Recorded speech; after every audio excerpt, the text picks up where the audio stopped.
Good good afternoon, even. It's 1 p.m. in the afternoon. Just forgetting what time it is. I think it's the time change because we're only 2 weeks into GMT from British summertime. So I'm still trying to get used to the timepiece. But we're off for our third version of our Lunch and Learn with Remedio, and we've got the VP of Marketing with us. So I shall bring him into the stage. How are you doing this afternoon to me? Well, it's actually later in the afternoon for you, Ilan, isn't it?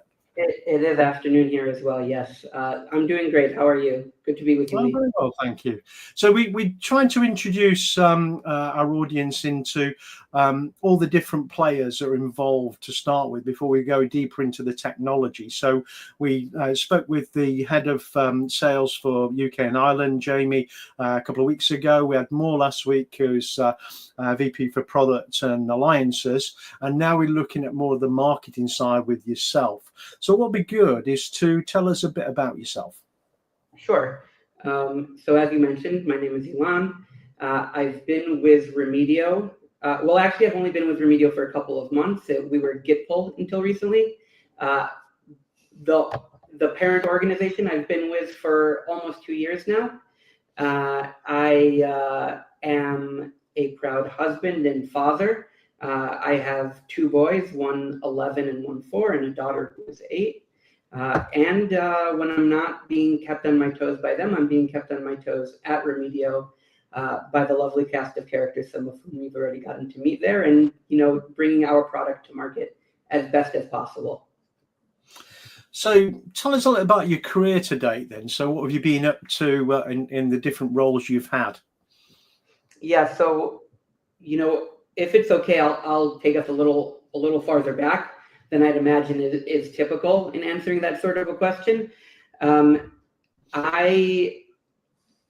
I've always been like a big lover of philosophy in my life, and that's sort of I was very taken by philosophy as a young man in high school. And that's what I liked to read, and that's what I wanted to study. And when time came for my matriculation, I had to decide what I wanted to major in. And obviously, part of me said, wouldn't it be great to be a philosopher and poet warrior and live in a field staring at the mountains? And another part of me said, that sounds like a really, really bad plan if I want to have a family and a successful life in modern society.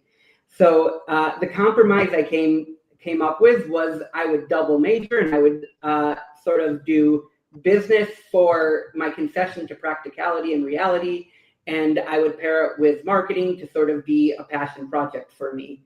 And that's where I started. And that worked very, very well. At some point, I transferred, I actually immigrated to Israel. I left the United States and I continued my studies at a different school, which no longer was able to offer philosophy as a major. So I had to decide, what do I want my major to be? And I was already, well along my way with credits in business. So I thought maybe business, but how do I really scratch that itch for the more introspective, the more contemplative, the more theoretical, creative, strategic, whatever you want to call it. How do I scratch that itch in the business world? And I thought, okay, well, marketing uses a lot of philosophy, a lot of psychology. It studies people and their motivations. It studies, what ultimately contributes to satisfaction or dissatisfaction. These are sorts of areas where I can weave in some of my broader interests into the business world. So I made that decision, and that was sort of the beginning of it for me. After I finished university, I served in the IDF, and I requested special permission because I got married relatively young to work on the side in the evenings and be able to bring in a little bit of extra income. And I took a job doing marketing, sales, PR outreach for a self-published author. This man is an incredible man, and the book that I had the privilege of working on was an incredible book, a really incredible piece of art. But I think it goes without saying that selling self-published literature is difficult. It's an uphill battle. You're competing with 8 billion people, because anyone could really do it. But I took on the project and I tried to tackle it with gusto. And there were ups and downs, but in the end, it was like a really great experience for me. I learned a lot, and we were successful. We caught the attention of Macmillan Publishers and ended up going to a second print with the publisher. And for me, that was it, and I got hooked from there on, and I knew that it was marketing for me. When I thought about where I could offer the greatest value in the sphere of marketing, you know, we divide the world. I don't really understand why, but it tends to be that we like to divide the world into like the arts and the sciences. And in my perspective, I don't know that we need to make that division, but so many people say I'm left-brained or right-brained, and I'm going to study the humanities because I'm terrible at the sciences, et cetera, et cetera. But I thought, hey, like I have a strong technical aptitude. I thrive with understanding sophisticated ideas and models, and I'm very, very creative, and I'm a natural communicator, and you know, I have strengths in both those worlds, which from my observation is somewhat rare. So quickly I thought the ability to explain, communicate, and market B2B technology is probably somewhere where I can really add some value. And so I jumped into the job market. I found the leading agency in that space in my region. I took a job there, had a really, really accelerated learning curve, learned a lot, worked with a couple of dozen companies. And very quickly, I sort of fell in love with all of our cyber customers. And I immediately knew that that's sort of, if I had my druthers, where I would like to be. Fast forward, I left the agency world. I went in-house. I worked for a couple of cyber companies, and a couple of years ago, I get a call from the one and only Tal Collender asking me to come on board. And the rest is history, as they say. Okay, and going back to some of the things you mentioned, though, I can see the linkage between philosophy and marketing as well, because again, it's all about people and understanding people, how they react to information. It's communication in a way that makes it education in a lot of cases for those people. So yeah, I can see it naturally. And I'm not naturally a creative person other than food. I'm very much into creating food. That's my creative outlet. But I think in marketing, it's that mixture of understanding people, that theology, and also that understanding the emotional aspects. So having empathy with people, I think, is key, but also being creative as well and bringing the three of those things together, isn't it? Yeah, I mean, for me at least, I can't say for anyone else, but like I absolutely love the art and science of it. If it were all science all the time, I think I'd probably get a little bit bored and feel a little boxed in. And if it were all art all the time, I would feel maybe a little bit unhinged and maybe subject to too much chaos. But the ability to really play with both those dials and try to, you know, hone in on something that really, really resonates, you know, that's, for me, that really tickles my fancy. So moving on then, so you've been at Remedio 2 years now, you said. What actually made you join, other than having the phone call from Tal? Was there something else that you saw or heard or, you know, were told that made you think, you know, this is the company for me to work with? I'm sure you had other opportunities at the time, but also what excites you about your role? You know, because sometimes you start in a role and it's great at the beginning, but you need that excitement to keep it going, don't you? To have that draw into the organisation and keep that interest going as you go along. Yeah, so it was a few things. For any of your listeners who know or have experienced or heard of Tal Collender, the truth is you don't need anything more than that one conversation. That'll be enough. She's a very, very captivating personality, and her energy is absolutely contagious. So right out of the gate, you know, that sort of had my creative juices flowing. And I would say, in addition to that, there's the fact that to that point in then Gitpol's history, now Remedio's history, it was really almost exclusively product-led growth. And so looking at what they were able to accomplish, they already had a really, really significant roster of customers, some very big logos already, including Colgate, Palmolive, Kraft Heinz, UPS, whatever. They had done that all without any of the supporting business architecture behind it. And so, almost in a selfish way, I was excited to say, imagine what they can do and what we could do together when they really get that supporting business, marketing, sales architecture behind them to supercharge the growth. So that's number two. I'd say number three, I at the time I was not working for a cyber company, and like I had said, I had always had the most fun in my career and felt the most at home working with cyber. So I was excited to get back in that field.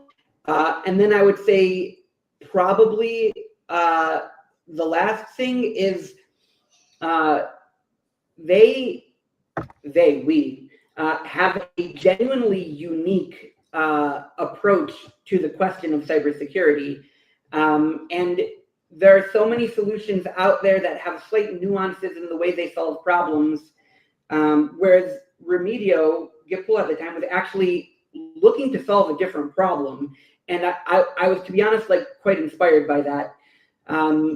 Most cybersecurity vendors deal with vulnerabilities, points of exposure in how technology is designed, design flaws. And Gipfel said, well, even if we get all of those problems out of the way and everything's designed perfectly or retrofitted perfectly to be perfectly secure, you have humans in the equation, and that's going to lead to problems. That's going to lead to errors. So how do we systematically and automatically try to weed all of the human error out of device posture management? Configurations are the most prominent breeding ground for those sorts of human errors because it is entirely selective. It's how do you want these devices or systems set for your applications, for your risk appetite, for your business purposes. And because it's so subjective and not a function of design, the shortcomings, the gaps, they were blind spots created by human error or oversight or misunderstanding. And no one at that point had really endeavored to systematically undertake to protect against them. And Gipfel said, Remedio said, here, we're going to tackle this. And that was exciting because cybersecurity is an incredibly diverse and not consolidated industry. Every day you have a new vendor born. It's not dominated by the big boys, even though there are big boys. And sometimes it sounds like you're hearing the same old song over and over at a slightly different pitch. But Remedio's pitch is genuinely different, and it solves a problem that every single organization feels and suffers from, and that most sort of take as just the cost of doing business. It's an invisible friction because we're so used to it. But imagine for a moment, if you could remove all of that friction, how much more productivity you could unleash. And that's really what got me on board. Okay. And just coming back to a couple of things you mentioned, most of these new outfits that are coming to market with these new silver bullets, as I like to call them, a lot of them are actually venture funded. So they've had to borrow the money to get off the ground. And that was quite different with Gipfel. It was a bootstrap company, wasn't it? So they used internal money to actually get off the ground. And then the actual revenue that was coming in from these quite large customers, some really big names, allowed it to grow to that point. So it's only actually recently, alongside the name change, that there's been any investment externally, which I think is extraordinary in this world, because normally you can't do that. You need to have that investment at the beginning, seed funding, different runs of A, B, and C funding as you go along to get to that magnitude that you're actually cash positive. So it is quite unique in that respect. I think the other thing you mentioned about IDF and things, I think a lot of people that are involved with Gitpol and Remedio have been in that space, but I think Tali's quite different because of her background in hacking to start with. So she was looking at it from both an offensive and defensive perspective, and that's my approach to things. Being ex-military myself, is you always consider things both from an offensive posture as well as a defensive posture, because the best way to defend something is to understand how you would attack it, and think with the mindset of the attacker. And a lot of people use things like MITRE and other frameworks to try and understand the process a hacker would follow, but actually being a hacker puts you in a much better position for that, doesn't it? Yeah, certainly. I mean, you've touched on a number of things there, so we could talk quickly just about the fact that Remedio was bootstrapped, and that dovetails into what I mentioned about product-led growth. There was never any question about whether we could build what we wanted to build, because the proof was already in the pudding, and the pudding was delicious and people were eating it. You know, we lived and died on the revenue that we created by selling not a promise, but an actual live platform. So for me as an employee, that's always super encouraging. It's also much more, let's say, insulated from the ebbs and flows of economic turbulence. And then it gives us a lot of flexibility when we did ultimately take funding. It wasn't at all because we needed it. It was because we saw an opportunity to run really, really fast, really, really far, and make something really, really special. I'll say that first of all, in terms of, you know, bringing the attacker mentality to bear on the defensive side of the equation, it's obviously huge, and it resonates very, very easily and naturally for most people that hear it. It's not an entirely unique proposition. You know, you have that, for example, with like Pantera as well, where they say we're going to automate and systematize penetration testing. What makes and they do a wonderful job at that, and it adds a lot of value. And when you look at, you know, the attack path curation and understanding how exploits can be leveraged, the difference sort of from what Tal's done and what Remedio is doing is it's true that a product like Pantera adds a lot of value in identifying exactly where you're vulnerable. But the fact of the matter is that for 80% of cases, you don't need an elaborate exploit. You don't need a sophisticated attack path. We know out of the gate, 80% of your exposure, I'm exaggerating, it's not really 80%, say 40% around, is going to be from misconfigurations. Yeah. So even without finding the particulars, we know that if we focus on that, we can go in and make a lot of difference. And then the real difference, you know, especially when we're talking about it being such a oversaturated marketplace with so many vendors and so many presenting themselves as silver bullets and really just being an idea to start with, they're not silver bullets. The stack is incredibly tall. The tooling is incredibly fragmented. It creates gaps and interoperability issues.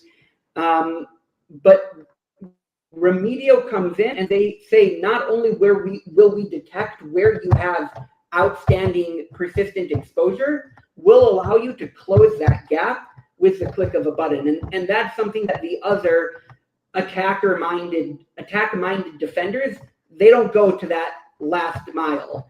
And that really makes all of the difference, especially when you're thinking about how increasingly overburdened and understaffed IT and security operations teams are. It makes all of the difference. Yeah, because, you know, pointing somewhere to knowledge base to say this is how you need to shut down this particular protocol on this particular machine or make it more secure, you know, you've got to have the people to do it. And like I say, if you don't have those people already, because you're resource light, like most cybersecurity teams within any organization, but also the scale of some organizations as well, you know, because the focus really around Remedio is 2,000 endpoints plus, isn't it? Because you're going to get real value in that space. But if you've got 40, 50,000 endpoints, you know, it's like we've got this terminology of the fourth road bridge in this country, that when you finish painting it, you're starting again at the other end, because it needs painting again. And And that's what happens with a lot of things within cyber, because you haven't got enough people and there's so much work to do. Sometimes you just don't get round to doing even a quarter of it. So having the ability to hit a button and it does it for you, but also in a least risky way, because it's telling you which particular devices are actually utilizing that particular piece of software. So you've got less risk if they're not utilizing it, and to do that. But I think it's very, very different. I was going to ask you what else should we know about Remedio, but I think we've just covered most of that. But I think finally what I would like to do, and we've touched on it there, is what challenges do you face introducing Remedio into a market where people don't know who Remedio are, especially with the name change, and also into markets that it's not been had any exposure. The UK especially, no one really knows Remedio or Gitpol because there was very little exposure. In the US, and much more exposure because it's been around a lot longer, and people have been talking about it a lot longer as well as using it. So what would you say your real challenges are, not only with the messaging for people to understand the difference between these different types of tools, but also what's unique about Remedio? Yeah, so I'd say you hit it on the head there. Obviously, awareness is a really, really big challenge for us. We, despite our amazing accomplishments, we are still young and we are still relatively small. So that's a big one. It's also opening people's eyes to what's possible. Solving the risk of insecure configurations, it's been a problem for a long time. A number of different vendors over the years have come out and said they have a solution.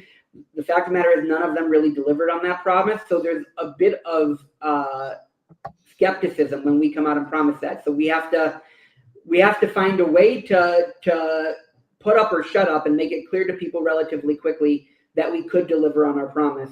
I'll say also,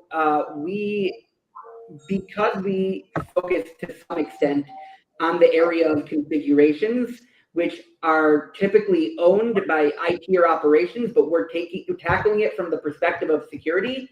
We are cutting across multiple departments with different purviews and objectives. And getting them on board is a challenge in and of itself, especially when one side of that equation may hold the budget and the other may not. That is a challenge in the way that we effectively speak to both of them to make them both understand the value. But at the end of the day, it's one organization and we can't afford to have aspects of it working at cross purposes. We ultimately, and this is something that you touched on when you were talking about removing the risk in remediation, we get operations and security working in a mutually inclusive rather than exclusive way, so that hardening and continuity are not at odds, but they're they're copacetic. They're pushing each other forward. So we see a lot of organizations, especially when they're dealing with IT and infrastructure that was built out and sort of naturally sprawled over many years. There's a lot of dependencies, often that aren't well understood, that aren't well documented, some that are the result of hot fixes, some that have to have, backwards compatibility with outdated or deprecated protocols or communication standards, whatever you have. And because everything is working right now the way it is, operators are reluctant to push any change into production because they don't know exactly how it will impact things, even if they know that they're operating in a state of exposure. So we remove that sort of lose-lose consideration and turn it into a win-win, where we tell you, hey, feel free to push this recommended hardening action because we've checked and there is no potential for downstream disruption. Or alternatively, hey, you need to harden this group of devices in manner X, Y, or Z, but there is this downstream dependency that you need to find a way to disentangle. And that really helps them bring the operation, the investigation and operation forward. You had mentioned before that, it's like a snake eating its own tail. By the time that you get to it, there'll be 20 other things to do. It's true. You never get to the bottom of the to-do list, except for with Remedio. We allow you to do that. And I've lost my train of thought. I apologize. coming back to something you said a second ago, you were talking about some of the challenges with older, out-of-date technologies. OT is a perfect example of that. A lot of organizations have got, PMCs and other, types controllers that might be using older technology. Windows 95 was a common thing on PLCs around, so programmable line controllers for equipment and things. And a lot of people in the past, their view of it was just to either air gap them or try and have a different approach to security for those things because of the challenge that they face. What Remedio will do is allow them to actually treat a lot of those devices in the same way, because it will help you understand a few of the intricacies about some of the older technology as well. Yeah, and it's also bringing the old and the new together in a more streamlined manner with hybrid deployments. But I will say, even if you want to maintain your sort of air gap strategy, something like Remedio is wildly helpful in the case of a 0-day. Otherwise you're going to have to extensively test whatever the patch is and sandbox it, and it will be ages until you actually get it into effect, and it might not actually comply with your internal security standards. You might not be able to apply the patch.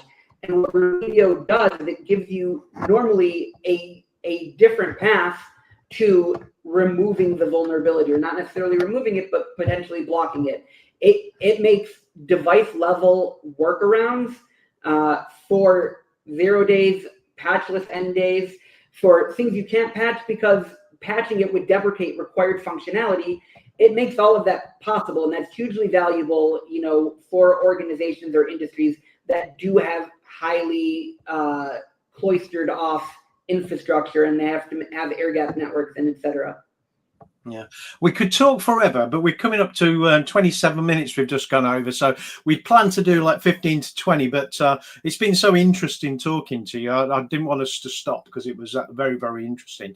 Well, I just want to do a couple of things. One, just make sure if anybody's not seen the website. So this is the website, just so you can go and have a look at that and see what Remedio does. Again, a lot of people will buttonhole it as vulnerability tool, but it's much more than that, because it, like Ilan said, it's going to give you a better feeling for where you are from a security standpoint, but also how you can improve that. But not only doing it through visualization of that, but also actually doing the actual remediation, which is in the name of the company, isn't it? But also it'll actually show you how much time you've saved and how much you've improved the actual security of your organization, because there's a dashboard that shows you that, which I think is really unique in this side of the technology we see in cybersecurity. The other thing is, we'll be back again next week, and next week we've got your CTO, we've got Matt Rowe joining us to talk more around that technical aspects of where he's seen and what he's quite new to the industry. I think he's to the business, I should say. He's been around, is it about 2 or 3 weeks now, is it, maybe 4? I think it's over a month now, but it's over a month.